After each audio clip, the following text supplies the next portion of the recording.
Hi students, அனைவருக்கும் வணக்கம். இன்னைக்கு வீடியோல நம்ம என்ன பார்க்க போறோம் அப்படினா நோடல் அனாலிசிஸ் பேஸ் பண்ணி தான் ப்ராப்ளம் பார்க்க போறோம். வாங்க பார்க்கலாம். Determine the voltage at each node for the given circuit. So first உங்களுக்கு இதுல என்ன தெரியணும் அப்படினா நோட் இல்லனா ஜங்ஷன்னா என்னன்னு தெரியணும். நோட்ங்கிறது என்ன அப்படினா 3 or more branches connected at a particular point. அத நம்ம என்ன சொல்றோம் அப்படினா நோட் பாயிண்ட்னு சொல்றோம். சரியா? இப்ப பாருங்க. இப்போ நீங்க என்ன பண்ணனும் அப்படினா நோட மார்க் பண்ணனும். இப்போ நான் என்ன பண்றேன் இந்த பாயிண்ட் எடுக்கறேன்னு வெச்சுக்கோங்க. இந்த பாயிண்ட்ல இந்த 10 வோல்ட் இந்த பிரான்ச் கனெக்ட் ஆயிருக்கு. அதே மாதிரி இந்த 10 ஓம் பிரான்ச் மட்டும் கனெக்ட் ஆயிருக்கு. அப்ப எத்தனை பிரான்ச் கனெக்ட் ஆயிருக்கு? ரெண்டு பிரான்ச் கனெக்ட் ஆயிருக்கு. அப்ப நீங்க அதை என்ன பண்ண கூடாது? நோடுன்னு எடுக்க கூடாது. நான் என்ன சொல்லியிருக்கேன்? 3 or more branches னு சொல்லியிருக்கேன். கரெக்ட்டா? அப்போ இத நீங்க வந்து நோடா எடுக்க கூடாது கண்டிப்பா. ஓகேவா? சரி. இப்போ அடுத்து நான் என்ன பண்றேன் அப்படினா அடுத்த பாயிண்ட்க்கு மூவ் பண்றேன். இப்போ அடுத்த பாயிண்ட் எங்க இருக்கு? இங்க இருக்கு. கரெக்ட்டுங்களா? இப்போ இந்த பாயிண்ட்ல 10 ஓம் இருக்கு, 5 ஓம் இருக்கு, 3 ஓம் இருக்கு, இந்த 3 ஓமும் இருக்கு. கரெக்ட்டா? அப்போ இங்க எனக்கு என்ன இருக்குன்னா more than 3 branches வந்து அந்த பாயிண்ட்ல கனெக்ட் ஆயிருக்கு. கரெக்ட்டா? அப்போ இத நான் வந்து ஒரு நோடுன்னு எடுத்துக்கிறேன். இப்போ நான் இத ஃபர்ஸ்ட் நோடுன்னு எடுத்துக்கிட்டேன் அப்படினா இங்க இருக்கிற வோல்டேஜ் வந்து V1 அப்படினு மார்க் பண்ணிக்கலாம். ஓகே? சரி. அடுத்து நான் என்ன பண்றேன்? இந்த பாயிண்ட்க்கு வரேன். அந்த பாயிண்ட்க்கு வரப்போ அந்த பாயிண்ட்ல என்ன ஆகுது பாருங்க. சோ இந்த 3 ஓம் கனெக்ட் ஆயிருக்கு, இந்த 3 ஓம் கனெக்ட் ஆயிருக்கு, இந்த 3 ஓம் கனெக்ட் ஆயிருக்கு, இந்த கரண்ட் சோர்ஸ் கனெக்ட் ஆயிருக்கு. அப்ப இங்கேயும் எனக்கு என்ன ஆகுதுன்னா more than 3 branch எனக்கு கனெக்ட் ஆயிருக்கு. அப்ப அதையும் நம்ம என்ன எடுத்துக்கலாம்? நோடுன்னு எடுத்துக்கலாம். இது செகண்ட் நோடுன்னு எடுத்துக்கிட்டீங்க அப்படின்னா இங்க இருக்கிற வோல்டேஜ் வந்து V2. ஓகே? அடுத்து வந்து பாருங்க இந்த பாயிண்ட் எடுத்துக்கோங்க.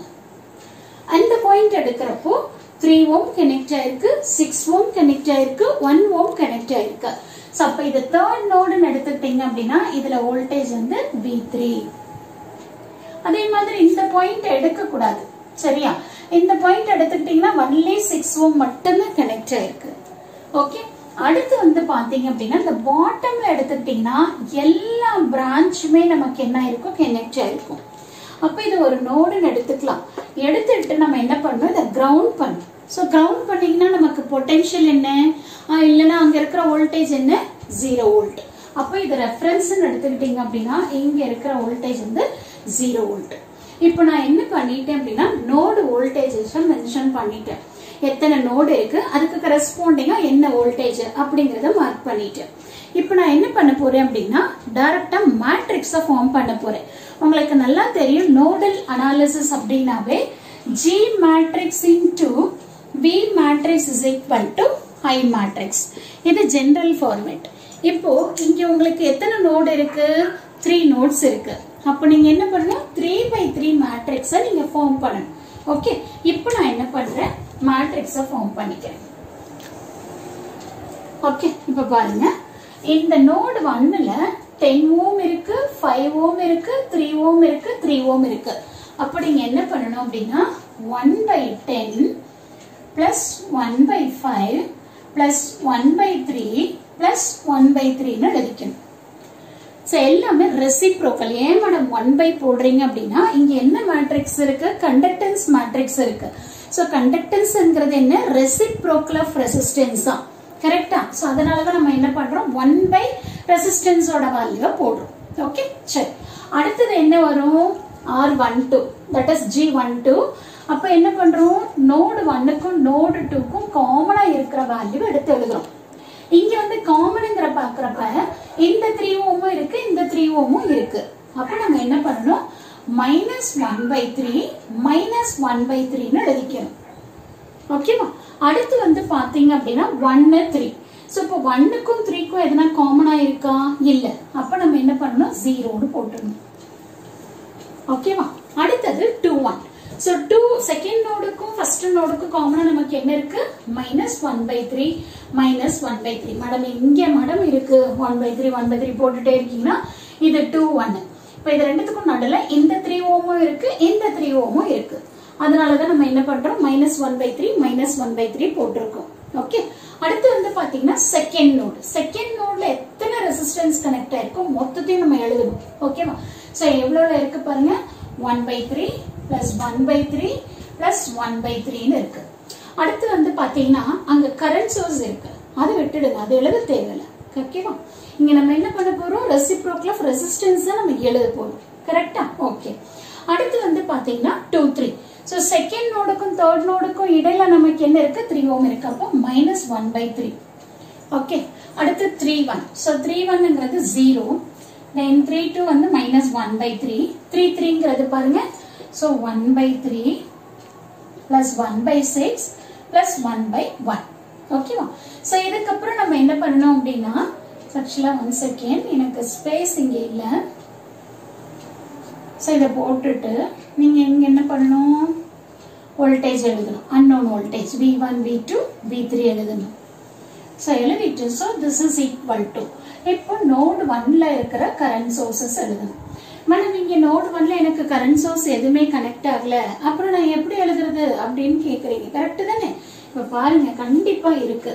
சோ இங்க வந்து 10 வோல்ட் இருக்கு, இங்க 10 ஓம் ரெசிஸ்டன்ஸ் இருக்கு. அப்ப I is equal to என்னது, V/R. சோ V வந்து 10, ரெசிஸ்டன்ஸ் 10. சோ அப்ப 10/10 என்னது நமக்கு 1. அப்போ இந்த நோட் 1ல எனக்கு கரண்ட் சோர்ஸ் வந்து இன்னொரு விஷயம் நீங்க இதுல கேட்கலாம், மேடம் இங்க வோல்டேஜ் சோர்ஸ் தான் இருக்கு, இப்ப நீங்க எப்படி கரண்ட் சொல்றீங்க அப்படின்னா, சோ கண்டிப்பா வந்து இந்த வோல்டேஜ் சோர்ஸுக்கு சீரிஸா ரெசிஸ்டன்ஸா இருந்தது அப்படின்னா நம்ம என்ன பண்ணலாம், கரண்ட் சோர்ஸை கன்வெர்ட் பண்ணிட்டு அந்த சோர்ஸை நம்ம எடுத்துக்கலாம். சரி, அவ்வளவுதான். அதுதான் நான் பண்றேன்.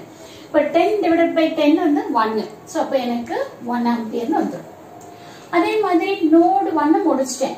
நோடு 2 எடுக்கிறப்போ எனக்கு என்ன ஆகுதுன்னா, இந்த 5 ஆம்பியர் கரண்ட் வந்து என்ட்ரி ஆகுது. சோ அப்போ உங்களுக்கு வந்து இங்க 5 வரும். நோடு 3ல நமக்கு எதனா சோர்ஸ் இருக்கா பாருங்க, எதுவுமே இல்ல. சப்போஸ் வந்து இங்க வந்து வோல்டேஜ் சோர்ஸ் இருந்தது அப்படின்னா அந்த சோர்ஸ் டிவைடட் பை இந்த ரெசிஸ்டன்ஸ் வச்சு நம்ம சொல்லிக்கலாம். பட் இங்க வந்து நமக்கு வந்து வோல்டேஜ் சோர்ஸ் இல்ல. சோ அப்ப நம்ம என்ன பண்ணிக்கலாம், 0ன்னு போட்டுக்கலாம். ஓகேங்களா? இப்ப அடுத்த ஸ்டெப் நீங்க என்ன பண்ணணும் அப்படின்னா, இதை சிம்பிளிஃபை பண்ணணும். எப்படி மேடம் அதை பண்றது அப்படின்னா, ஒண்ணுமே இல்ல, கால்குலேட்டர் எடுத்து நீங்க சிம்பிளிஃபை பண்ணுங்க. இதை சிம்பிளிஃபை பண்ணீங்க அப்படின்னா 0.97 வரும். சோ இதெல்லாம் சிம்பிளிஃபை பண்ணீங்கன்னா 0.97 வரும். அடுத்து இதை சிம்பிளிஃபை பண்ணீங்கன்னா -0.67. சோ இது 0.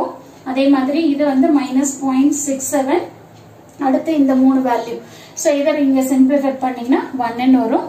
சோ இங்க பண்றப்போ உங்களுக்கு என்ன ஆகும், -0.34.